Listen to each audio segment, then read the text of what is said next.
Halo Sobat ATR BPN dimanapun berada. Perkenalkan, nama saya Edison Lumban Batu. Saat ini berada di ruangan Assessment Center Kementerian ATR BPN, tepatnya di Pusat Pengembangan Sumber Daya Manusia.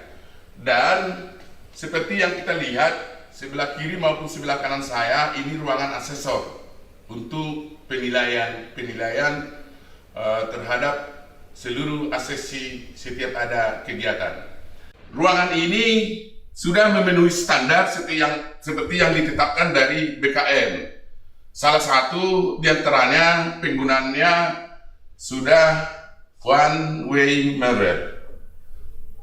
Dan saat ini saya akan berbincang-bincang dengan dua narasumber asesor kita yang sudah berpengalaman. Di antaranya adalah Ibu Arta Matondang. Selamat pagi, Bu. Pagi, Pak. Gimana kabarnya, Bu? Kabar baik, Pak. Nah, yang kedua sebelah kiri saya, Ibu Untari. Gimana kabarnya, Bu? Baik, Pak. Puji syukur dalam keadaan sehat-sehat. Barangkali kita akan memulai perbincangan kita ya, Bu, ya, terkait dengan masalah penilaian kompetensi ASN ini. Mohon izin, Bu. Silakan, Pak. Akan kita membahas sesuai dengan peraturan Badan Kepegawaian Negara nomor 26 tahun 2019. Baik, sobat-sobat ATR dimanapun berada, tanpa harus berpanjang lebar, mungkin saya akan langsung menanyakan kepada kedua asesor ini, narasumber kita ini, tentang kompetensi penilaian ASN BPN. Mungkin yang pertama saya mau bertanya, mohon izin Bu ke Bu Untari. Ya. Gini Bu, dalam peraturan itu pernah saya baca Bu mengenai setiap ASN itu harus diadakan penilaian kompetensi. Menurut Ibu, apa sih maksudnya penilaian kompetensi itu, Bu? Baik. Penilaian kompetensi itu adalah suatu metode. Jadi metode penilaian kompetensi adalah cara menilai kompetensi dengan menggunakan alat ukur dan simulasi dalam suatu rangkaian pelaksanaan penilaian kompetensi pegawai negeri sipil. Gitu, Pak. Berarti Bu, setiap ini kan harus ada alat ukur ya Bu, yang dalam penilaian ini. Ya. Nah, mohon izin juga ini Bu Arta. Kalau menurut Ibu Arta, sebagaimana yang disampaikan oleh Ibu Untari tadi, apa sih maksudnya metode penilaian berdasarkan assessment center itu, Bu? Oke, baik Bapak. Penilaian kompetensi dengan metode assessment center adalah suatu proses membandingkan kompetensi yang dimiliki pegawai negeri sipil dengan kompetensi jabatan yang dipersyaratkan dengan menggunakan metode assessment center atau metode penilaian lainnya. Berarti ada dua metode ya Bu, jenisnya Bu ya. Satu assessment center, satu penilaian lainnya. Nah, mungkin saya berpindah ini. Kalau menurut Ibu Untari, sebagaimana yang disampaikan oleh Ibu Arta tadi, metode assessment center ini seperti apa, Bu? Oke, Pak. Jadi penilaian dengan menggunakan metode assessment center adalah penilaian yang menggunakan metode terstandar. Nah, yang dilakukan untuk mengukur kompetensi dan prediksi keberhasilan pegawai dalam suatu jabatan dengan menggunakan beberapa alat ukur atau simulasi berdasarkan kompetensi jabatan dan dilakukan oleh beberapa asesor. Kalau misalnya metode penilaian lainnya ini, mungkin dengan Ibu Arta. Gimana Ibu Arta? Pak? Baik.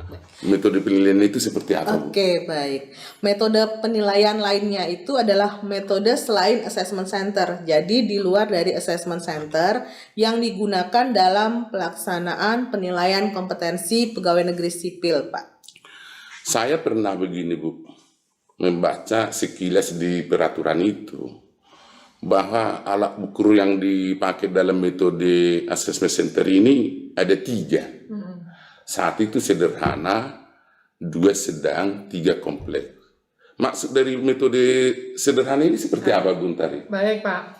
Metode sederhana adalah proses penilaian kompetensi melalui assessment center menggunakan alat ukur paling kurang wawancara kompetensi tingkat sederhana, kemudian ada tes psikologi, atau ditambah dengan paling kurang 1 simulasi tingkat sederhana. Berarti dalam metode sederhana ini ada tambahannya ya, Bu ya, ada tambahan paling tidak kurang 1 simulasi ya Bu ya. Ya. Nah kalau misalnya di dalam metode sedang, mungkin Ibu Arta bisa menambahkan itu. Baik Bapak. Kalau metode sedang itu adalah proses penilaian kompetensi dengan metode assessment center menggunakan alat ukur wawancara kompetensi tingkat sedang.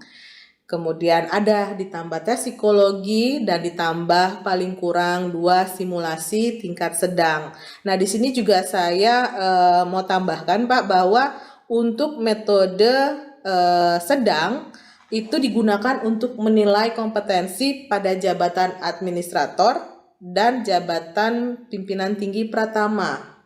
Di setiap instansi, bisa di instansi pusat, bisa di provinsi, di kabupaten atau kota, serta jabatan fungsional yang setara kecuali jabatan sekretaris daerah. Seperti itu Bapak. Berarti tidak ada terkecuali ya Bu ya, hanya kekecualiannya tadi hanya sekretaris daerah di daerah aja ya? Iya betul. Berarti Bapak. berlaku untuk seluruh ASN. Iya betul. Nah kalau misalnya ini seperti ganti-gantian ini, kalau menurut Ibu Untari, selain dari yang tadi udah disebutkan sederhana, sedang, kemudian pindah lagi ke Ibu nih. Oh ya. Nah kalau metode kompleks itu gimana Bu? Metode kompleks adalah proses penilaian kompetensi dengan menggunakan metode assessment center dengan alat ukur wawancara tingkat kompleks, tes psikologi, dan ditambah paling kurang 3 simulasi tingkat kompleks. Demikian Pak. Oh gitu ya, tadi kan seperti yang saya katakan karena saya pernah membaca di peraturan itu, assessment center itu kan ada 3, terus ada lagi 1 lagi, metode penilaian lainnya. Nah kira-kira seperti apa tuh Arta metode penilaian lainnya itu? Iya baik. Kalau metode penilaian lainnya itu Bapak adalah metode selain metode assessment center yang digunakan dalam pelaksanaan penilaian kompetensi pegawai negeri sipil, dan ini juga harus diingat bahwa metode penilaian lainnya ini harus tetap memperhatikan kaidah-kaidah penilaian kompetensi seperti mungkin yang kita gunakan saat ini situational judgment test. Itu salah satu contohnya Pak. Kemudian yang harus digarisbawahi juga bahwa metode penilaian lainnya dilakukan hanya untuk paling tinggi jabatan administrator dan jabatan fungsional yang setara. Jadi ada perbedaan dari peruntukan penggunaan metodenya Bapak.